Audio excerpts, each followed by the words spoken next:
The moment of totality during a solar eclipse in Glendo, Ohio, on August 21, 2017.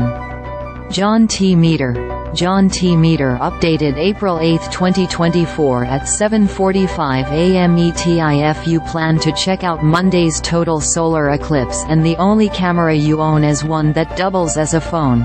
With a little preparation and precaution, you might still be able to get some relatively good shots.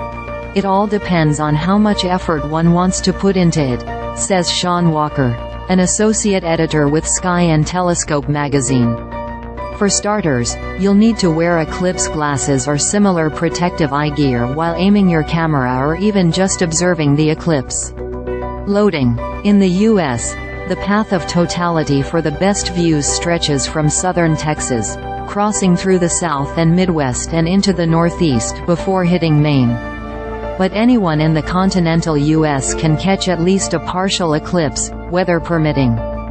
Don't look up, look down. It will be possible to capture interesting images even if you don't live in, or travel to, that swath where the moon will appear to nearly perfectly cover the sun.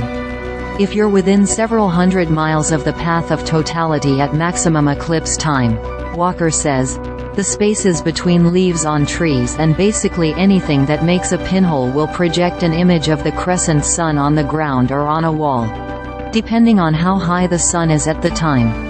A photo shows the eclipse projected through the spaces between leaves taken on August 21, 2017, in Glendo, Ohio. John T. Meader. John T. Meader. That's a photo that's all easy peasy with a cell phone, says John Meader, Director of Northern Star's Planetarium and Educational Services in Fairfield, Maine. Another option is to shoot the environment around you as it is darkened as the eclipse reaches totality. Maybe a before and during shot of the same scene to capture the changing light levels, he suggests. Feeling more ambitious? A tripod is a mustIf. If you're determined to take a direct photo of the eclipse, you will need a bit more preparation. The key to getting a good photo is a simple tripod that will hold your cell phone stable so you can take pictures and not wiggle around during the totality, Walker says. Even so, hitting the shutter button by hand could cause unwanted jiggle. To avoid that, consider a Bluetooth trigger. Or set the camera to timer mode, giving it a few seconds to settle before it snaps the picture. Randall Benton, a freelance photographer with a passion for solar eclipses, says the other option is to shoot video, just as the sun is going dark.